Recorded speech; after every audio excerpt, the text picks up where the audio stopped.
ان فی خلق السماوات والارض واختلاف اللیل والنہار لآیات لأولی الالباب، یقیناً آسمان اور زمین کی تخلیق میں اور دن اور رات کے الٹ پھیر میں نشانیاں ہیں ہوش مندوں کے لیے۔ ان کے ذریعے سے انسانی شعور کے اندر وہ معرفت رب اجاگر ہوگی۔ وہ پہلا مرحلہ اس نے طے کر لیا، وہ ڈورمنٹ معرفت اب ایکٹیویٹ ہو گئی۔ اب مزید فکر کا مرحلہ ہے جو اگلی آیت میں آیا ہے، الذین یذکرون اللہ قیاما وقعودا وعلی جنوبہم ویتفکرون فی خلق السماوات والارض ربنا ما خلقت ھذا باطلا سبحانک فقنا عذاب النار۔ یعنی تفکر جو ہے، ویتفکرون فی خلق السماوات والارض، وہ تفکر کرتے ہیں، غور و فکر کرتے ہیں آسمان اور زمین کی تخلیق میں، لیکن اس تفکر کے ساتھ لازماً ذکر، اور ذکر مدام، ذکر بھی وہ کہ جو مستقل ہو، ہر حالت میں ہو۔ الذین یذکرون اللہ قیاما وقعودا وعلی جنوبہم، وہ لوگ کہ جو اللہ کو یاد رکھتے ہیں، اللہ کا ذکر کرتے ہیں، کھڑے ہوئے بھی، بیٹھے ہوئے بھی، اور اپنے پہلوؤں کے بل یعنی لیٹے ہوئے بھی۔ اب ان تین کے سوا تو کوئی پوزیشن انسان کی نہیں ہے، اسی کا نام ہے دوام ذکر۔ اور اس کے ساتھ اگر وہ تفکر کرتے ہیں تو ان کا فکر اگلی منزل تک پہنچتا ہے۔ تو پہلی شے تھی فکر انسانی کی صحیح رخ پر مزید پیش قدمی اور پیش رفت، اور اس کے لیے لازم ہے ذکر و فکر کا امتزاج۔ دوسری چیز کو لیجئے عمل کی درستی۔ اس عمل کی درستی کے لیے اللہ تعالیٰ کے ساتھ ایک گہرے تعلق کی ضرورت ہے، اس لیے کہ صبر کی بحث میں یہ مضامین شاید آپ کے سامنے آ گئے ہوں کہ صبر، جہاں مصیبت پر صبر ہوتا ہے، تکلیف پر صبر ہوتا ہے، اللہ کے احکام پر جمنا یہ بھی صبر ہے، نفس کی خواہشات کی باغ کو تھام کر رکھنا، کھینچ کر رکھنا یہ بھی صبر ہے، اور استقامت، کسی شے پر قائم رہنا یہ بھی صبر ہے۔ تو عمل صحیح پر استقامت کے لیے وَاصْبِرْ وَمَا صَبْرُكَ إِلَّا بِاللَّهِ، اس صبر کی سب سے اہم جو بنیاد ہے، اس کا جو سب سے بڑا ذریعہ ہے، اس کا جو سب سے بڑا سہارا ہے، وَمَا صَبْرُكَ إِلَّا بِاللَّهِ، اس کے لیے ضرورت ہے ایک گہرے تعلق کی کہ اللہ کے ساتھ ایک ایسا تعلق برقرار رہے جو نہ صرف گہرا ہو بلکہ دائم و قائم ہو، مسلسل۔ ذرا ذہول ہوگا، تعلق مع اللہ میں ذرا کمی آئے گی، شیطان کا وار کاری ہو جائے گا۔ اسی کو حضور نے حدیث میں یوں تعبیر کیا ہے تمثیلاً کہ جو دل اللہ کی یاد سے غافل ہے، اس پر فارسی کا وہ مقولہ بھی ہے کہ خانہ خالی را دیو میں گیرت، گھر خالی رہے تو جنات اس پر دیو جو ہے آ کر قبضہ جما لیتے ہیں۔ تو خانہ قلب جو ہے اگر یاد خدا بندی سے خالی ہو گیا تو شیطان ابلیس لعین اپنی تھوتھنی ٹکا دیتا ہے۔ یہ لفظ آتا ہے سور کے منہ کے لیے تھوتھنی، جس طرح اس کا نکلا ہوا سا منہ ہوتا ہے آگے، تو یہ لفظ استعمال کیا گیا کہ وہ اپنی تھوتھنی انسان کے دل پر جما کر اور پھوکے مارنی شروع کر دیتا ہے۔ تو شیطان کو موقع ہی تب ملتا ہے جب انسان کے تعلق مع اللہ کے اندر کمی ہو، وہ خانہ بالکل خالی ہو گیا ہو یا اتنا ضعیف ہو گیا ہو کہ کل عدم ہو جائے، گویا کہ نہیں۔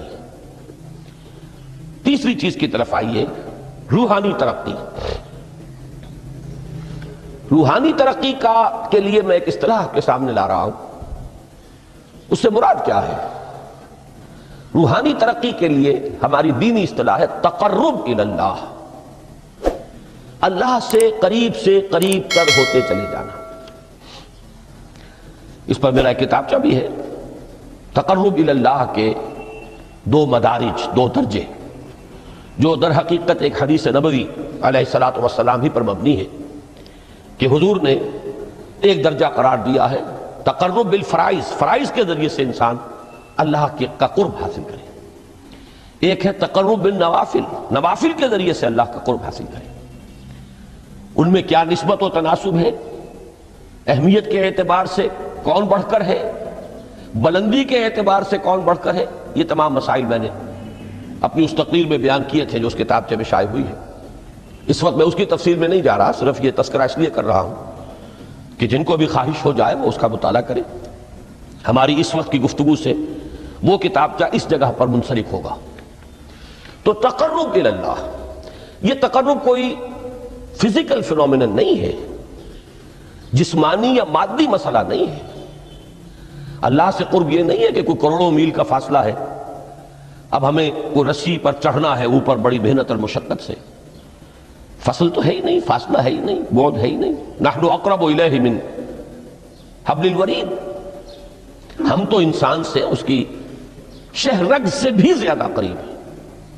ہوا معکم اینما کنتم، وہ تو تمہارے ساتھ ہی ہوتا ہے جہاں کہیں بھی تم ہو، بس صرف یہ کہ تمہاری توجہ نہیں ہوتی، تم اور چیزوں میں مشغول و مصروف رہتے ہو، تم ہماری طرف دھیان ہی نہیں دیتے، تم ہماری طرف متوجہ ہی نہیں ہوتے۔ ہم تو مائل بے کرم ہیں، کوئی سائل ہی نہیں، راہ دکھلائیں کسے رہنو منزل ہی نہیں۔ انسان جب متوجہ ہو جاتا ہے اور بڑھتا ہے، آگے پیش قدمی کرتا ہے روحانی اعتبار سے، تو یہ ہے در حقیقت تقرب الی اللہ، اور اسی کو ہم کہیں گے روحانی ترقی۔ اب ان تین چیزوں کو اگر آپ نے ذہن میں جما لیا، پھر میری بات کی ترکیب اس کو ذہن میں قائم کیجئے۔ ہم چلے کہاں سے؟ کہ دین کے ساتھ اصل مناسبت فلسفے کی نہیں، حکمت کی۔ نمبر 2، حکمت قرآنی کا پہلا اور اہم ترین اور بنیادی مسئلہ معرفت رب کا حصول ہے۔ اس کا نتیجہ شکر خداوندی ہے، اس کا ذریعہ آیات آفاقی، آیات انفسی، اور سب سے بڑھ کر آیات قرآنیہ ہیں جو الذکر ہے، جو تذکرہ ہے، جو ذکرہ ہے۔ لیکن اس پہلے مرحلے کو اگر کوئی انسان بفضل ہی تعالی، اللہ کے فضل و کرم سے طے کر لے، اب اس کے سامنے تین مسئلے، فکر کی مزید پیش رفت، مزید پیش قدمی صحیح رخ پر، اس کے لیے ذکر اور فکر دونوں کا امتزاج لازمی ہے۔ فقر قرآن اختلاط ذکر و فکر۔ الذین یذکرون اللہ قیاما وقعودا وعلی جنوبہم ویتفکرون فی خلق السماوات والارض۔ دوسری شے عمل کا درست رہنا، نہ افراط و تفریط ہو، عدم توازن ہو، نہ انسان نفس سے مغلوب ہو جائے، نہ انسان جذبات کی رو میں اندھا ہو جائے، نہ انسان ماحول سے مرعوب ہو کر متاثر ہو جائے، صحیح رخ پر اس کا عمل۔ نمبر 3، روحانی ترقی، جو اصل حاصل ہے، جو اصل مقصود ہے۔ نمبر 2 چیز کے لیے تعلق مع اللہ ضروری، نمبر 3 کے لیے تقرب الی اللہ ضروری۔ اب غور کیجئے، ان تینوں چیزوں کا بڑا گہرا تعلق ہے نماز کے ساتھ۔ ان تینوں کے لیے ستون کی حیثیت نماز کو ہے۔ لہذا ایمان کے بعد یا معرفت رب کے بعد حکمت دین کا اہم ترین مسئلہ نماز، صلاۃ۔ اس لیے کہ ایک طرف یہ انسان کو اللہ کے ساتھ ایک گہرے تعلق کا ذریعہ فراہم کرتی ہے۔ اپنے تمام مصروفیات میں سے، ان مشغولیتوں میں جن میں گم ہونے کا خدشہ ہوتا ہے، نکلو۔ 24 گھنٹے کے معمولات میں سے کم 5 مرتبہ تو لازماً نکلو، اور اپنے آپ کو ذرا، اپنے حواس کو بھی، اپنی باطنی کیفیات کو بھی ذرا تازہ کرو۔ اگر کوئی گندگی، نجاست، کسی طرح کی ناپاکی کا کوئی معاملہ ہے، طہارت حاصل کرو۔ طہارت سے تمہارے اندر روح کو بھی بالیدگی ہوگی، تمہارے حواس بھی تازہ ہوں گے، تم گویا کہ بحیثیت کل تمہاری ہستی چاق و چوبند ہو جائے گی۔ وہ کسل، وہ سستیاں، وہ جو ایک کثافتیں ہوتی ہیں، ان سب سے نجات حاصل کرو، اور اب اپنے رب کے حضور میں کھڑے ہو جاؤ، اس کے ساتھ اپنا عہد بھی تازہ کرو، اس کی اہم صفات کو بھی اپنے ذہن میں پھر مستحضر کرو۔ یہی وجہ ہے، دیکھیے میں نے جو آیات آپ کو شروع میں سنائی تھی، سورہ لقمان کی 2 آیتیں، پہلی آیت میں اس کا ترجمہ کر چکا، دوسری آیت وَلَقَدْ وَإِذْ قَالَ لُقْمَانُ لِابْنِهِ وَهُوَ يَعِظُهُ يَا بُنَيَّ لَا تُشْرِكْ بِاللَّهِ إِنَّ الشِّرْكَ لَظُلْمٌ عَظِيمٌ۔ اس کے بعد درمیان میں کچھ مضمون آ کر پھر وہ آیہ مبارکہ آئی، یا بنی اقم الصلاۃ وامر بالمعروف وانہی عن المنکر واصبر علی ما اصابک۔ گویا کہ اہم ترین چیز، بنیادی ترین چیز، اللہ کو محض پہچان لینا کافی نہیں ہے، یاد رکھنا ضروری ہے۔ اللہ یاد رہے گا تو فکر صحیح آگے بڑھے گا، اللہ یاد رہے گا اور اس کے ساتھ ایک گہرا تعلق جو ہے برقرار رہے گا تو عمل درست رہے گا۔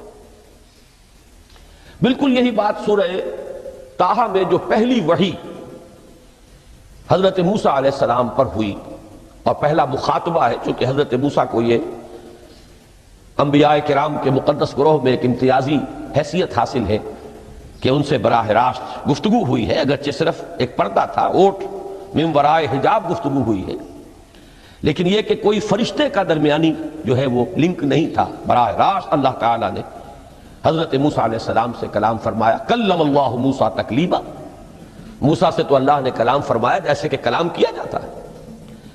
تو پہلا مخاطبہ ہے، یہ پہلا مکالمہ ہے، پہلی وحی کہیے، اسی میں یہ الفاظ بھی موجود ہیں، اننی انا اللہ لا الہ الا انا فاعبدنی واقم الصلاۃ لذکری۔ یہ گویا کہ حکمت قرآنی کا ایک بہت بڑا خزانہ ہے یہ آیت مبارکہ، کہ خود حضرت موسیٰ علیہ السلام کو جو ہدایت دی جا رہی ہے، میں ہوں، میں اللہ، اننی انا اللہ لا الہ الا انا، میرے سوا کوئی معبود نہیں، فاعبدنی، بس میری بندگی، میری عبادت، میری پرستش، میری محبت، اس کو اختیار کرو۔ وَأَقِمِ الصَّلَاةَ لِذِكْرِي، اور نماز کو قائم رکھو میری یاد کے لیے۔ بلکہ اسی سلسلہ کلام میں آگے چل کر سورہ طٰہٰ میں آتا ہے، کافی گفت و شنید کے بعد جب حضرت موسیٰ نے کچھ معذرت بھی کی، کچھ دعائیں بھی کی، اللہ نے ایک دعا قبول بھی کی کہ ان کے بھائی کو بھی شریک کر دیا، حضرت ہارون کو بھی۔ اس کے بعد پھر جب فرمایا کہ اب جاؤ فرعون کی طرف، تو اس میں فرمایا وَلَا تَنِيَا فِي ذِكْرِي، اور دیکھنا یہ جو عظیم مشن تمہارے کندھے پر آ گیا ہے، بڑا بھاری اور کٹھن ایک فرض ہے جو تم پر عائد ہو گیا ہے، اس کے لیے سب سے بڑی تمہارے پاس جو قوت کا ذریعہ ہے وہ نماز ہے۔ اقیم فلا تنیا عن ذکری، میری یاد میں کبھی غفلت نہ کرنا، اس میں کبھی کوئی کمی نہ آنے دینا۔ جیسا کہ میں نے عرض کیا تھا کہ جیسے ہی وہ تعلق جو ہے کمزور پڑتا ہے یا منقطع ہو جائے معاذ اللہ، تو پھر انسان گویا کہ شیطان کے لیے ایک لقمہ تر بن جاتا ہے۔ اب آپ غور کیجئے، تیسری شے تقرب الی اللہ، اس کے حوالے سے بھی جو فرائض اور نوافل کی بات ہے اس کو اس وقت ذہن سے نکال کر یہ سمجھیے کہ اس میں نماز کا کیا مقام ہے، اس لیے کہ نماز فرض بھی ہے، نماز نفل بھی ہے، وہ تو ان دونوں میں شریک ہو جائے گی۔ اب اس کو لفظ صلاۃ کے حوالے سے آپ ان دونوں چیزوں کو سمجھیے۔ صاد لام واو یا یہ چونکہ حروف علت ایک دوسرے سے بدلتے رہتے ہیں، یہ جو مادہ ہے اس کی جو خالص لغوی اصل ہے، جو خالص عربی زبان میں اس کا بنیادی مفہوم ہے، وہ آگ جلانا یا آگ تاپنا یا آگ سینکنا، حرارت حاصل کرنا۔ لہذا بار بار آتا ہے جہنم کے ذکر میں، اسلوہا، اب جلو اس میں، تاپو اس کو، یہ سینکے گی تمہیں۔ بلکہ تفتلون کا لفظ آیا ہے حضرت موسیٰ کے کلام میں، جب وہ گئے تھے کوہ طور پر، جب پہنچ گئے تو تھے آگ تک کی تلاش میں، لعلکم تفتلون، تو اپنے اہل خانہ سے یہی کہا تھا کہ مجھے کہیں وہ روشنی نظر آ رہی ہے، غالباً کوئی وہاں سے آگ مل سکے گی، ورنہ یہ کہ کوئی رہنمائی کو رستہ مجھے مل سکے گا، میں وہ آگ لے آؤں گا، کوئی چنگاری وہاں سے لے آؤں، لعلکم تفتلون، تاکہ تم، اب یہ اصطلاح در حقیقت باب افتعال ہے، اور یہ تے یہاں پر توئے کی شکل اختیار کر گئی، تا نے تو کی صورت اختیار کی صاد کی وجہ سے۔ بہرحال اس کا سب سے بنیادی مفہوم جو ہے وہ ہے تاپنا، سکائی حاصل کرنا، حرارت۔ اس کے حوالے سے سمجھ لیجئے کہ سب سے سے بنیادی تعلق اس کا جو ہے وہ روح کے ساتھ ہے۔ روح میں محبت خداوندی کی آگ اگر ٹھنڈی پڑ گئی ہو، اگر محبت خداوندی کی حرارت میں کمی ہو رہی ہو، تو اس کو اثر نو، جس کو کہ میں آج سوچ رہا تھا تو ایک لفظ ذہن میں آیا کہ جیسے بیٹری اس کو ریچارج کیا جاتا ہے، اسی طریقے سے روح کے اندر محبت خداوندی کی اس حرارت کو اثر نو تازہ کرنا، یہ ہے در حقیقت نماز کا اصل مقصد۔ اس لیے کہ اس لفظ کا بنیادی مفہوم، اصل لغوی مفہوم تو یہ، اگرچہ اس کا سب سے زیادہ کثرت سے جو استعمال ہوتا ہے، اور لفظ صلاۃ جس سے در حقیقت جس تصور پر مبنی ہے وہ ہے اقدام، کسی کی طرف متوجہ ہونا اور پھر دعا۔ صلاۃ کا سب سے قریبی مفہوم لفظی جب بیان کیا جائے گا، اس سے مراد، اس کے معنی تو دعا اس میں اہم ترین ہے۔ کسی کی طرف توجہ کرنا، مناجات کرنا، گفتگو کرنا، مخاطبہ، مکالمہ، دعا، یہ در حقیقت صلاۃ کا سب سے بڑا اصطلاحی مفہوم ہے۔ لیکن جو اس کا مادہ ہے، صاد لام واو یا صاد لام یا، اس کا اصل مفہوم جو ہے وہ تاپنا، حرارت حاصل کرنا۔ تو ان دونوں کے حوالے سے عرض کر رہا ہوں، وہ تاپنا اور حرارت حاصل کرنا وہ ہے روح کے اعتبار سے۔ وہ جو کہا اقبال نے کہ بجھی عشق کی آگ اندھیر ہے، مسلمان نہیں راہ کا ڈھیر۔ یہ عشق کی آگ جب بجھ جاتی ہے، در حقیقت یہی تو انسان کی روحانی موت ہے۔ جب یہ نہ رہے تو چاہے منطق میں بہت انسان ماہر ہو، مجھے اقبال کا ایک شعر یاد آیا تقابل کرتے ہوئے، ایک انسان محکوم اور ایک انسان حر، آزاد انسان، ان کی نفسیات میں جو بنیادی فرق علامہ اقبال نے مختلف مواقع پر بیان کیے ہیں۔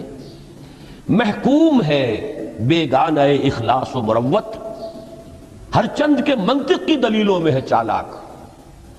تو منطق کی دلیلوں میں انسان چالاک ہو جائے اور وہ لغت ہائے حجازی کا وہ ایک خزانہ بن جائے، اسے تمام الفاظ کے معنی یاد ہو، وہ بڑے مسائل فقہ کے اسے ازبر ہو، جزیات، بے انتہا جزیات جو ہے وہ مستحضر ہو، فلسفے کے بڑے بڑے مسئلے اس نے حل کر لیے ہوں، لیکن اگر روح میں وہ اللہ کی محبت کی آگ نہیں ہے، وہ تپش نہیں، بجھی عشق کی آگ اندھیر ہے، مسلمان نہیں راہ کا ڈھیر۔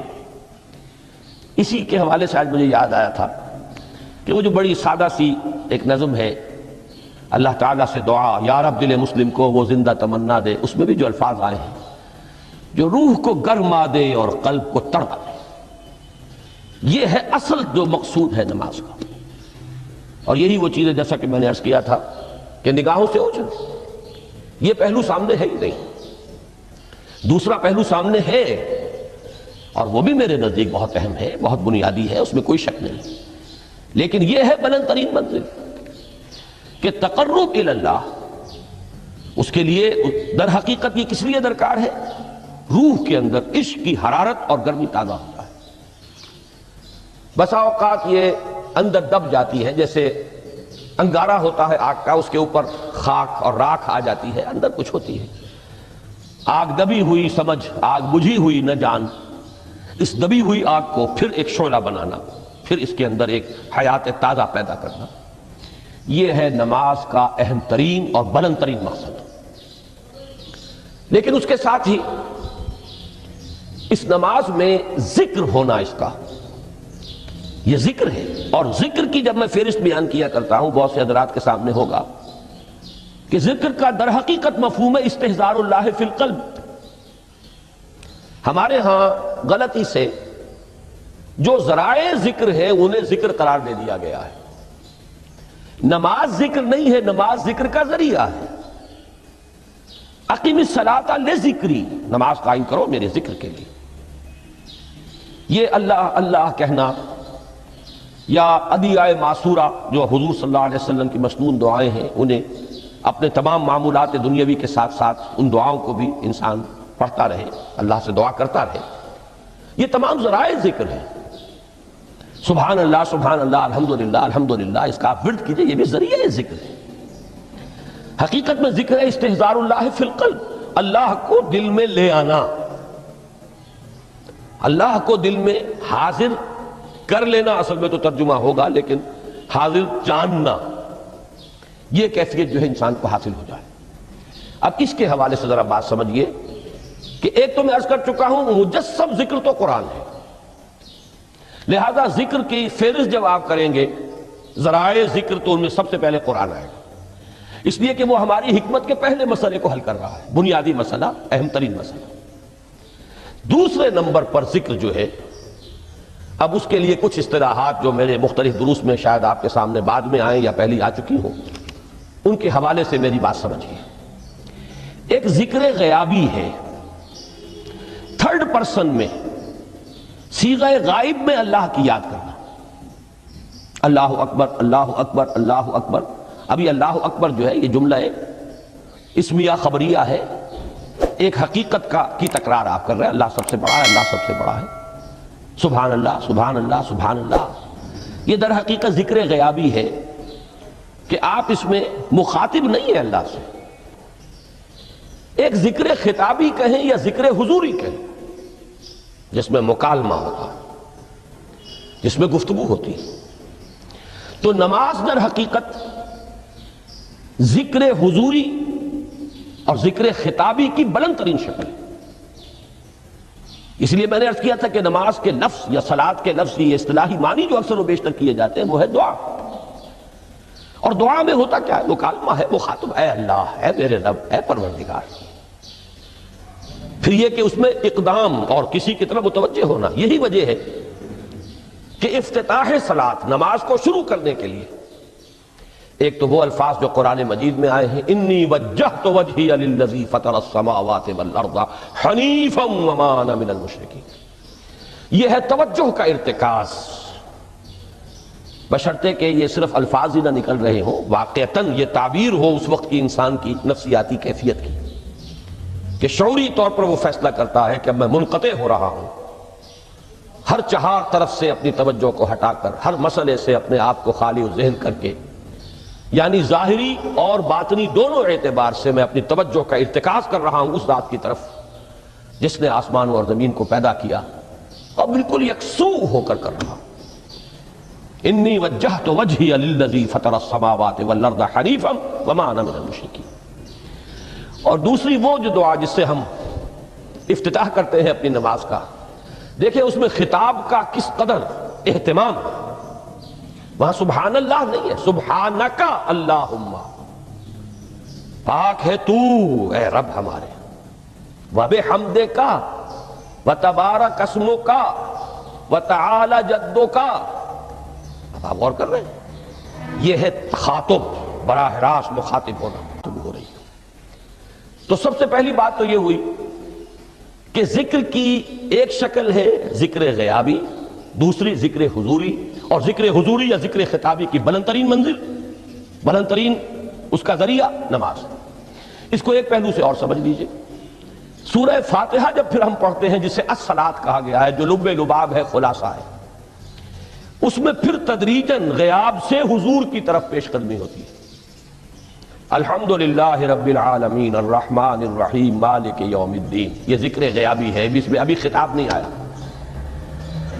یہ وہی جملہ اسمیہ ہے، کل تعریف اس اللہ کے لیے ہے جو تمام جہانوں کا پروردگار ہے، مالک ہے، جو رحمان ہے، رحیم ہے، جزا و سزا کے دن کا مختار و مالک ہے۔ اب یہ غیاب سے حضور کی طرف، ایاک نعبد و ایاک نستعین اہدنا الصراط المستقیم، یہ ہے وہ۔ اب پہلے ایک معاہدہ ہے، ایک اقرار ہے، اعتراف ہے، وعدہ ہے، اور پھر دعا ہے، استدعا ہے کہ حضور نے فرمایا، یقول اللہ تعالی، اللہ یہ فرماتا ہے، اسی لیے اس کو حدیث قدسی کہیں گے، قسمت الصلاۃ بینی و بین عبدی نصفین، میں نے نماز کو اپنے اور اپنے بندے کے مابین آدھا آدھا تقسیم کر دیا ہے۔ اب یہاں تک تو جملہ ہے اللہ کا، یہ ہے حدیث قدسی۔ اب آگے جو ہے نریشن اس کی جو ہے حضور صلی اللہ علیہ وسلم کی جانب سے ہے، یعنی خبر دے رہے ہیں وہ اللہ کی طرف سے ہی، ویسے تو تمام احادیث ہی گویا کہ ہم سمجھتے ہیں انسپائرڈ تو اللہ کی طرف سے ہی، لیکن یہ کہ جہاں صراحت ہو کہ اللہ کہتا ہے وہ حدیث قدسی ہے۔ تو یقول اللہ تعالی قسمت الصلاۃ بینی و بین عبدی نصفین، یہاں تک تو حدیث قدسی ہے۔ اب دوسری عام حدیث ہے، اذا قال العبد الحمد للہ رب العالمین یقول اللہ تعالی حمدنی عبدی، جب بندہ کہتا ہے الحمدللہ رب العالمین، پروردگار کہتا ہے میرے بندے نے میری حمد کی۔ جب بندہ کہتا ہے الرحمن الرحیم، پروردگار فرماتا ہے اثنا علی عبدی، میرے بندے نے میری ثنا کی، بڑی تعریف کی۔ جب بندہ کہتا ہے مالک یوم الدین، اللہ فرماتا ہے مجدنی عبدی، میرے بندے نے میری بڑی بزرگی بیان کی ہے، تمجید کی ہے۔ پھر جب بندہ کہتا ہے ایاک نعبد و ایاک نستعین، اللہ فرماتا ہے ھذا ما بینی و بین عبدی ولعبدی ما سأل، یہ ہے میرے اور میرے بندے کے درمیان۔ یہ تو معاہدہ ہے نا، معاہدے میں تو دو فریق جکڑے جاتے ہیں، بند جاتے ہیں۔ یہ میرے اور میرے بندے کے درمیان ہے، اور میرے بندے نے جو طلب کیا میں نے دیا، اس لیے کہ اس میں طلب بھی تو ہے، ایاک نستعین، تیری مدد چاہتے ہیں، یہ طلب ہے۔ اسی کی شرح ہے جو اب آخری تین آیتیں ہیں، پروردگار ہم تیری مدد چاہتے ہیں، پروردگار ہم تیری ہی بندگی کرتے ہیں اور کریں گے، اور تیری ہی مدد چاہتے ہیں، چاہیں گے۔ اگر حال میں اس کا ترجمہ کریں گے زمانہ حال کے اعتبار سے، اس لیے کہ فعل مضارع میں تو دونوں موجود ہیں، شامل ہیں، تو یہ ایک اعتراف ہے، اظہار حال ہے۔ اللہ کرے کہ وہ واقعتاً صحیح اظہار حال ہو، ہم واقعی اللہ کی بندگی کرتے ہوئے یہ کہیں کہ ایاک نعبد، ورنہ اگر ہماری اصل صورتحال سے وہ مطابقت نہ رکھتا ہو تو پھر تو ایک طرح کا جھوٹ ہو جائے گا، غلط بیانی ہو جائے گی۔ ایاک نعبد، تیری ہی بندگی کرتے ہیں، اور مستقبل میں کیجئے، کریں گے، یہ ہے عہد۔ تیری ہی مدد چاہتے ہیں، تجھی سے مدد طلب کرتے ہیں، تجھی سے مدد چاہتے رہیں گے، اس کے لیے فرمایا وَلِعَبْدِ مَا سَأَلَ۔ اور پھر اس کے بعد وہ استدعا ہے، اهْدِنَا الصِّرَاطَ الْمُسْتَقِيمَ صِرَاطَ الَّذِينَ أَنْعَمْتَ عَلَيْهِمْ غَيْرِ الْمَغْضُوبِ عَلَيْهِمْ وَلَا الضَّالِّينَ۔ اس حدیث میں اس کو ایک ہی جملے کو لیا گیا ہے، ایک ہی جملے کی حیثیت سے۔ جب بندہ یہ کہتا ہے تو اللہ فرماتا ہے ھذا لعبدی ولعبدی ما سأل، یہ خالص میرے بندے کے لیے ہے۔ اس بندے نے ایک درخواست پیش کی ہے اور میں نے گرانٹ کی، وہ اپلیکیشن، وہ ریکویسٹ گرانٹڈ، ہم نے دے دی، ولعبدی ما سأل۔